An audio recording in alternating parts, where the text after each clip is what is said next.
Hello दोस्तों, नमस्कार। मैं आपको तिरुपति बालाजी मंदिर के बारे में बताने जा रहा हूँ। तिरुपति बालाजी की पौराणिक कथा वेंकटेश भगवान को बालाजी के नाम से भी जाना जाता है। प्रभु वेंकटेश्वर या बालाजी को भगवान अवतार ही है। ऐसा माना जाता है कि भगवान विष्णु ने कुछ समय के लिए स्वामी पुष्करणी नामक सरोवर के किनारे निवास किया था। यह सरोवर तिरुमाला के पास स्थित है। तिरुमाला तिरुपति के चारों ओर स्थित पहाड़ियाँ शेषनाग के 7 फनों के आधार पर बनी सप्तगिरी कहलाती है। भारत में कई चमत्कारिक और रहस्यमयी मंदिर है, जिसमें दक्षिण भारत में स्थित भगवान तिरुपति बालाजी का मंदिर भी शामिल है। भगवान तिरुपति बालाजी का चमत्कारिक और रहस्यमय मंदिर भारत समेत पूरी दुनिया में प्रसिद्ध है। यह मंदिर भारतीय वास्तुकला और शिल्पकला का उत्कृष्ट उदाहरण है। तिरुपति बालाजी मंदिर भगवान विष्णु को समर्पित है। यह मंदिर आंध्र प्रदेश के चित्तूर जिले में तिरुमाला पर्वत पर स्थित है और यह भारत के मुख्य तीर्थ स्थलों में से एक है। तिरुपति बालाजी का वास्तविक नाम श्री वेंकटेश्वर स्वामी है, जो स्वयं भगवान विष्णु है। धार्मिक मान्यताओं के मुताबिक भगवान श्री वेंकटेश्वर अपनी पत्नी पद्मावती के साथ तिरुमाला में निवास करते हैं। माना जाता है कि जो भी भक्त सच्चे मन से भगवान वेंकटेश्वर के सामने प्रार्थना करते हैं, उनकी सभी मुरादें पूरी हो जाती है। भक्त अपनी श्रद्धा के मुताबिक यहाँ आकर तिरुपति मंदिर में अपने बाल दान करते हैं। इस अलौकिक और चमत्कारिक मंदिर से कई रहस्य जुड़े हुए हैं। आइए जानते हैं तिरुपति बालाजी मंदिर के बारे में। कहा जाता है भगवान वेंकटेश्वर स्वामी की मूर्ति पर बाल लगे होते हैं, जो असली है। यह बाल कभी भी उलझते नहीं है और हमेशा मुलायम रहते हैं। मान्यता है कि यहाँ भगवान खुद विराजमान है। जब मंदिर के गर्भगृह में प्रवेश करेंगे तो ऐसा लगेगा कि भगवान श्री वेंकटेश्वर की मूर्ति गर्भगृह के मध्य में है, लेकिन आप जैसे ही गर्भगृह के बाहर आएंगे तो चौंक जाएंगे, क्योंकि बाहर आकर ऐसा प्रतीत होता है कि भगवान की प्रतिमा दाहिनी तरफ स्थित है।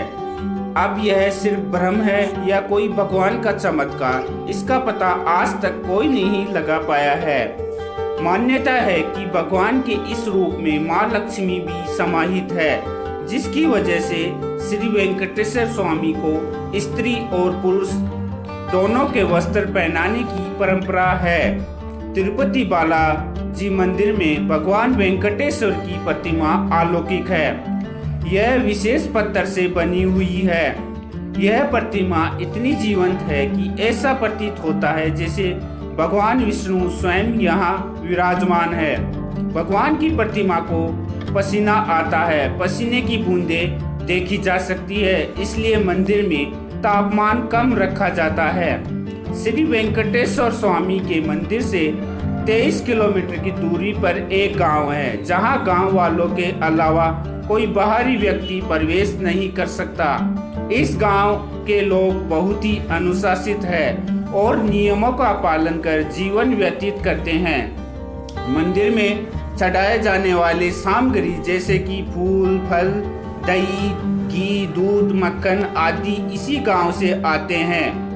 गुरुवार को भगवान वेंकटेश्वर को चंदन का लेप लगाया जाता है, जिसके बाद अद्भुत रहस्य सामने आता है। भगवान का श्रृंगार हटाकर स्नान कराकर चंदन का लेप लगाया जाता है और जब इस लेप को हटाया जाता है तो भगवान वेंकटेश्वर के हृदय में माता लक्ष्मी जी की आकृति दिखाई देती है। श्री वेंकटेश्वर स्वामी मंदिर में एक दिया हमेशा जलता रहता है और सबसे चौंकाने वाली बात यह है कि इस दीपक में कभी भी तेल या घी नहीं डाला जाता। यहाँ तक कि यह भी पता नहीं है कि दीपक को सबसे पहले किसने और कब प्रज्वलित किया। भगवान वेंकटेश्वर की प्रतिमा पर पचाई कपूर लगाया जाता है। कहा जाता है कि यह कपूर किसी भी पत्थर पर लगाया जाता है तो पत्थर में कुछ समय में दरारें पड़ जाती है, लेकिन भगवान बालाजी की प्रतिमा पर पचाई कपूर का कोई प्रभाव नहीं पड़ता। मंदिर में मुख्य द्वार के दरवाजे पर दाईं तरफ एक छड़ी है। इस छड़ी के बारे में मान्यता है कि बाल्यावस्था में इस छड़ी से ही भगवान वेंकटेश्वर की पिटाई की गई थी, जिसकी वजह से उनकी ठुड्डी पर चोट लग गई थी। तब से आज तक उनकी ठुड्डी पर शुक्रवार को चंदन का लेप लगाया जाता है ताकि उनका घाव भर जाए। भगवान वेंकटेश्वर की मूर्ति पर कान लगाकर सुने तो समुद्र की लहरों की ध्वनि सुनाई देती है। यह भी कहा जाता है कि भगवान की प्रतिमा हमेशा नम रहती है। दोस्तों, वीडियो अच्छी लगी तो लाइक शेयर सब्सक्राइब जरूर कीजिए।